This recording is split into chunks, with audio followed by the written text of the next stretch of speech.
Bismillahirrahmanirrahim. Assalamualaikum warahmatullahi wabarakatuh.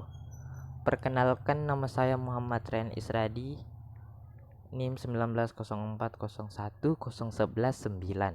dari kelas EKIS 6C. Di video kali ini saya akan membahas tentang laporan rasio aktivitas dan laporan rasio profitabilitas pada perusahaan PT Andira Dinamika Multifinance. Oke, langsung saja. Kita bisa lihat di sini ada profil perusahaannya. Nah, selanjutnya di sini ada laporannya. Jadi yang pertama itu ada rasio aktivitas tahun 2019 dan tahun 2020. Yang pertama ada total asset turnover ratio atau biasa disebut dengan rasio perputaran total aset. Nah, jadi bisa disimpulkan bahwa nilai rasio pada tahun 2020 lebih baik daripada tahun 2019, yang menunjukkan aktivitas perusahaan yang semakin baik. Hal ini karena perusahaan dapat menghasilkan lebih banyak penjualan dengan beberapa tingkat aset tertentu. Yang kedua, bisa kita lihat pada ada fixed asset turnover ratio. Nah, di sini ada tahun 2019 dan tahun 2020. Bisa disimpulkan bahwa nilai rasio pada tahun 2020 lebih baik daripada tahun 2019. Yang artinya pada tahun 2020 terdapat 2,66 kali dan 2019 terdapat pada 2,14 kali. Hal ini menunjukkan bahwa perusahaan memanfaatkan aset tetapnya untuk menghasilkan pendapatan dengan tepat. Jadi perusahaan berpotensi luar kepastian bila nilai rasio yang dihasilkan terlalu tinggi. Maka dari itu perusahaan perlu berinvestasi aset modal seperti pabrik, properti, serta peralatan. Selanjutnya yang ketiga ada namanya cash conversion cycle ratio atau biasa disebut dengan rasio siklus konversi kas. Jadi pada rasio ini mengukur waktu yang dibutuhkan perusahaan untuk mendapatkan bahan, memproduksi dan menjual produk jadi. Maka artinya pada tahun 2019 terdapat 3 tahun dan pada tahun 2020 terdapat 4 tahun. Dalam mendapatkan bahan, memproduksi dan menjual produk jadi, maka dapat disimpulkan bahwa tahun 2019 lebih baik daripada tahun 2020 dalam perusahaan. Yang keempat itu bisa kita lihat ada working capital turnover ratio. Nah, jadi dapat diartikan bahwa penjualan yang didapat perusahaan harus mencukupi modal kerja yang bersedia.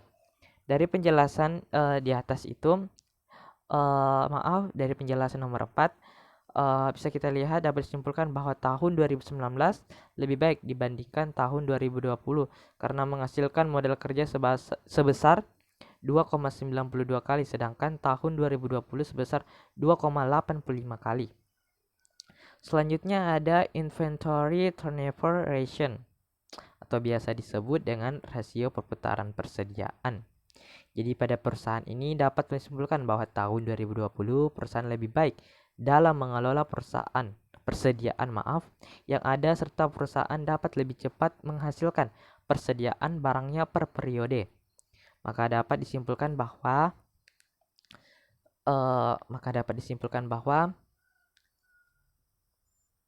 pada tahun 2019 perusahaan ini mengelola dengan efektif.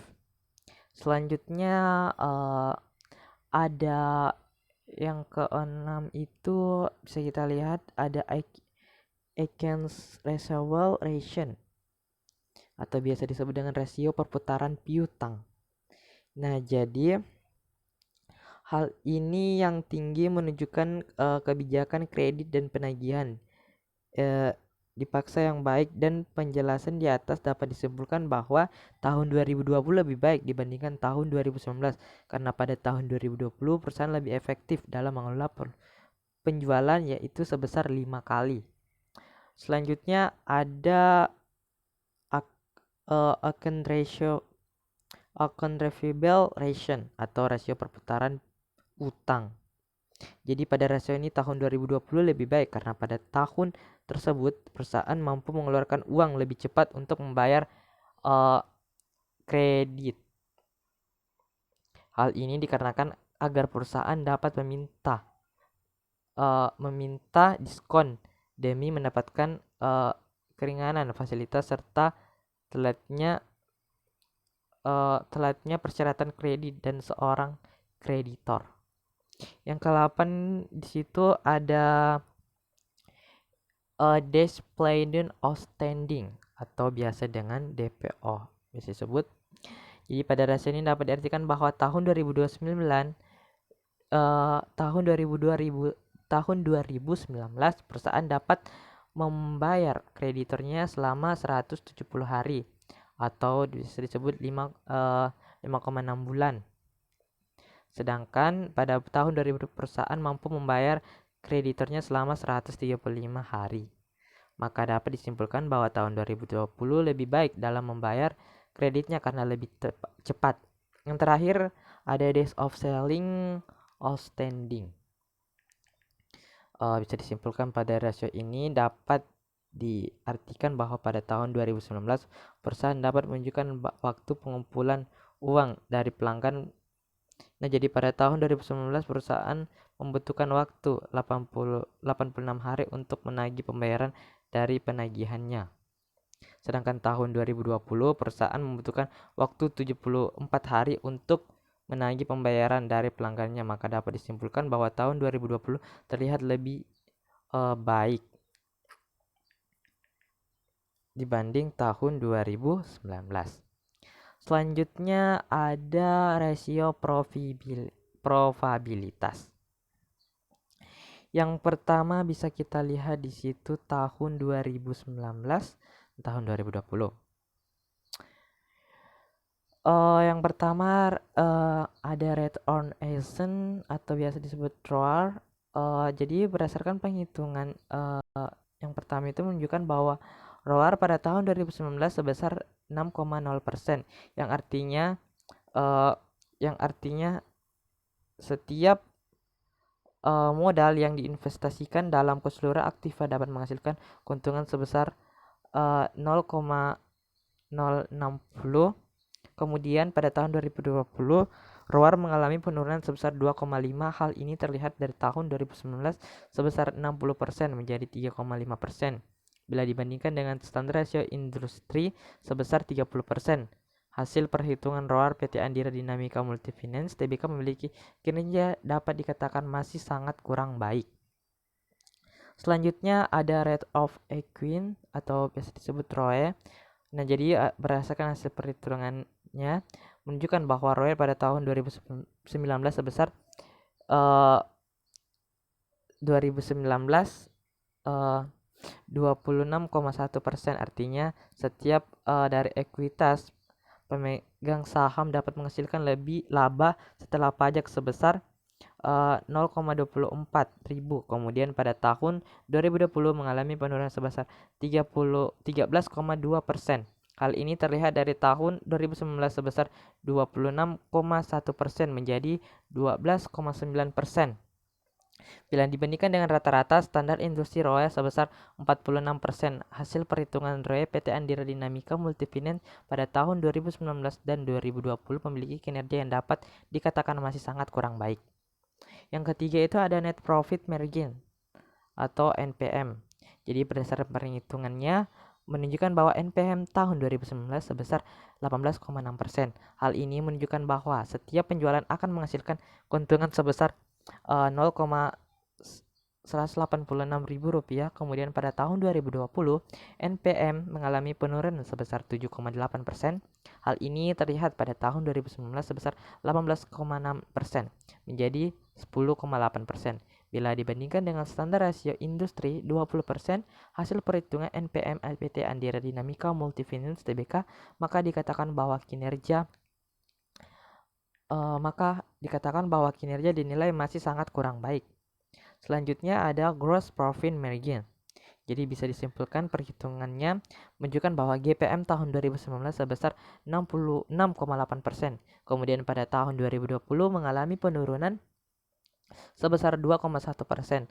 Hal ini terlihat dan tahun 2019 sebesar 6,8% menjadi 4,7% bila dibandingkan dengan standar rasio industri yaitu 30%. Maka hasil perhitungan PT Andira Dinamika Multifinance (TBK) dapat dikatakan masih sangat kurang baik. Selanjutnya itu ada return on sales berdasarkan perhitungannya bisa kita lihat ROS tahun 2019 sebesar 9,2%, sedangkan tahun 2020 mengalami penurunan sebesar 2,5%, terlihat dari 2019 sebesar 9,2% menjadi 6,7%. Selanjutnya ada return on capital employed atau biasa disebut ROAL. Berdasarkan perhitungannya, ROS pada tahun 2019 sebesar 9,6% dan mengalami penurunan sebesar 3,6% pada tahun 2020, terlihat pada tahun 2019 sebesar 9,6% menjadi 6,0%. Selanjutnya, Return of Investment atau biasa disebut ROI, berdasarkan perhitungan di atas, ROI pada tahun 2019 dapat sebesar 610%. Sedangkan pada tahun 2020 mengalami penurunan menjadi 354%. Hal ini dikarenakan adanya penurunan dari nilai investasi. Yang terakhir bisa kita lihat ada earning per share atau EPS. Jadi pada dasar perhitungannya, EPS pada tahun 2019 adalah sebesar 21,8 dan mengalami penurunan pada tahun 2020 sebesar 10,83. Hal ini terlihat dari tahun 2019 sebesar 21,8 menjadi 10,25. Hal ini terjadi karena adanya penurunan laba bersih. Baik, itulah penjelasan dari laporan rasio aktivitas dan laporan rasio probabilitas. Sekian dari saya, kurang lebihnya mohon dimaafkan. Assalamualaikum warahmatullahi wabarakatuh.